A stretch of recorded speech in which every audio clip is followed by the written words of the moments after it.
తెలుగు రాజ్యం ప్రేక్షకులకు హృదయపూర్వక స్వాగతం. నేను మీ చిలగట్టు శ్రీకాంత్ కుమార్.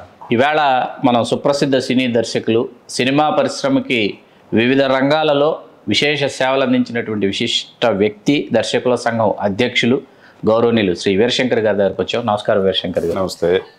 చాలా సంతోషంగా ఉంది మిమ్మల్ని ఇక్కడ ఇలా ఇంతకాలానికి కలవటం. వీరశంకర్ గారు, మీ మొట్టమొదటి సినిమా విడుదల అయిన తొలినాళ్లలో కావచ్చు, అంతకుముందు కావచ్చు, నాకు బాగా గుర్తున్నంతలో కేఎస్ రామారావు గారిని ఒక విలేకరు ఒక ప్రశ్న వేశారు. సార్, ఏం చూసి దర్శకుడికి మీరు అవకాశం ఇస్తున్నారు, ఈ కొత్త యువకుడికి మీరు అవకాశం ఇస్తున్నారని కేఎస్ రామారావు గారిని ప్రశ్నిస్తే కేఎస్ రామారావు గారు చెప్పిన ఒకే ఒక సమాధానం, నేను వీరశంకర్లో ఒక బుల్లి కోదండరామిరెడ్డిని చూశాను, చూసి నేను అవకాశం ఇస్తున్నాను అన్నారు. అవును, గుర్తొచ్చింది నాకు. అసలు కేఎస్ రామారావు గారిని ఒప్పించడం సాధారణమైనటువంటి విషయం కాదు. ఎందుకంటే తెలుగు సినిమా పరిశ్రమలో ఒక చిరంజీవి గారు, ఒక ఎండమూరి వీరేంద్రనాథ్ గారు, ఒక లోక్ సింగ్ గారు, కోదండరామిరెడ్డి గారు, ఇళయరాజు గారు, వీళ్ళతో అద్భుతాలు సృష్టించినటువంటి ఒక నిర్మాత. మామూలు బ్యానర్ కాదు కదా. అట్లాంటిది అదే కేఎస్ రామారావు గారు, అదే ఎండమూరి వీరేంద్రనాథ్ గారి నవలను మీరు తెరకెక్కిస్తానని వస్తే అసలు మీరు ఆయన ఎలా ఒప్పించారు, ఏం చెప్పి ఒప్పించారు, ఏం జరిగింది అసలు అది వినాలని ఉంది సార్. అసలు కేఎస్ రామారావు గారితో నాకు అసలు పరిచయం లేదు. కోటరామకృష్ణ గారు ఎప్పుడు ఆయనతో సినిమా చేయలేదు కదా. శ్రీకాంత్ నా చైల్డ్హుడ్ ఫ్రెండ్, హీరో శ్రీకాంత్. తను ఏంటంటే నాతోడే ఫస్ట్ సినిమా చెయ్యాలి నువ్వు అనేలా, అదే తన ఇంట్రెస్ట్ ఉండేవాడు. సో నేను ఈ వెన్నెల ఆడపిల్ల నవల చేద్దాం అనేటప్పుడు తనకు బాగా ఇంట్రెస్ట్. అది కూడా తను మేము చైల్డ్హుడ్గా ఉన్నప్పుడు చదివిన నవలే కదా అది. అందరికీ చాలా చాలా ఇష్టమైన నవల వెన్నెల ఆడపిల్ల నవల. మా జనరేషన్లో, మన జనరేషన్.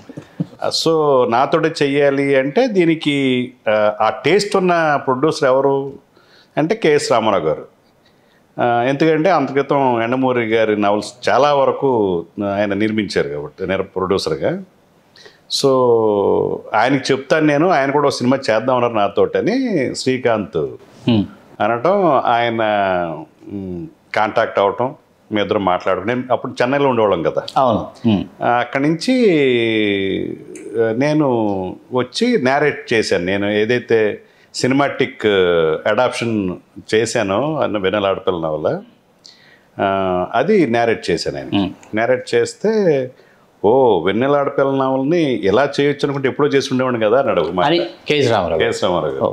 సో నాకు తెలియదు ఏంటంటే శ్రీకాంత్ ఆల్రెడీ ఈయనకి చెప్పినప్పుడు మీకు నచ్చితేనే చెయ్యండి, లేకపోతే వేరే వాళ్ళకి చెప్పించి నేను చేయడం గ్యారంటీ, వేరే వాళ్ళు చెప్తే మీకు నచ్చితేనే చేయండి అని చెప్పాడట.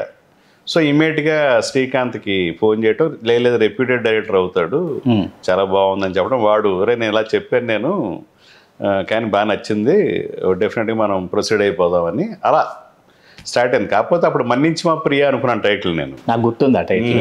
నా తదుపరి ప్రశ్న అదే, నాకు ఆ టైటిల్ బాగా గారు పాయింట్ ఆఫ్ వ్యూ ఏంటంటే, నువ్వు మాస్ అప్పీల్ కూడా చేసావు స్క్రిప్ట్లో, ఇది క్లాసికల్ ఇది, బట్ నువ్వు మాస్ అప్పీల్ ఉండేటట్టు చేసావు స్క్రిప్ట్, వాళ్ళకు కూడా కనెక్ట్ అవుతుంది అని ఆయన హలో లవ్ యూ పట్టి ఆ టైటిల్ ఉండాలని కేఎస్ రామారావు గారు. సో నాకేంటంటే దీనికి ఒక ఆడియన్స్ ఉంటారు, ఒక్కొక్క జోనర్కి ఒక్కొక్క ఆడియన్స్ ఉంటారు సినిమాకి.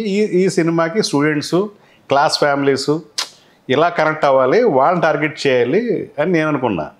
బట్ ఆయన పర్స్పెక్టివ్లో ఇది మాస్ అప్పీల్ అయింది, వాళ్ళని కూడా ఎందుకు మిస్ చేయాలనే ఫీలింగ్తో.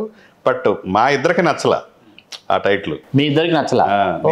మాకు స్ట్రాంగ్ ఫీలింగ్ ఏంటంటే ఎవరైతే రాకూడదు ఈ సినిమాకి వాళ్ళు వస్తారు, ఎవరైతే రావాలో వాళ్ళు రారనే ఫీలింగ్. మన్నించి మా ప్రియ అనేటప్పటికి నిజంగా ఫ్యామిలీస్ అదొక్క చోట ఆయన మేము కన్విన్స్ చేయలేకపోయాం. ఆ రిజల్ట్ అలాగే వచ్చింది ఆ ఓపెనింగ్. తర్వాత తెలిసి లేదు వెల్ మేడ్ ఫిల్మ్, వెన్నెల ఆడపిల్ల నవలట, ఇది అలా తెలిసి తర్వాత కొంచెం స్టాండర్డ్ అయింది, యావరేజ్గా నిలబడింది. ఎండమూరి వీరేంద్రనాథ్ గారు చూసి ఏమన్నారు మీతో? ఎండమూరి గారిది ఒక రెండు కాంప్లిమెంట్స్ దానికి. భరణి గారు ఎండమూరి వీరేంద్రనాథ్ గారు నేను మెడ్రాస్లో ఇక్కడ చూసి ఆయన అసలు ఊహించలే. కోటరామకృష్ణ గారు అసిస్టెంట్ ఏంటి, వెన్నెల ఆడపిల్ల నవల ఏంటి అనే దృష్టితో ఉన్నాడు ఆయన. ఒక్క స్టేజ్లో సీతారామ శాస్త్రి గారు నా గురించి చెప్పారు.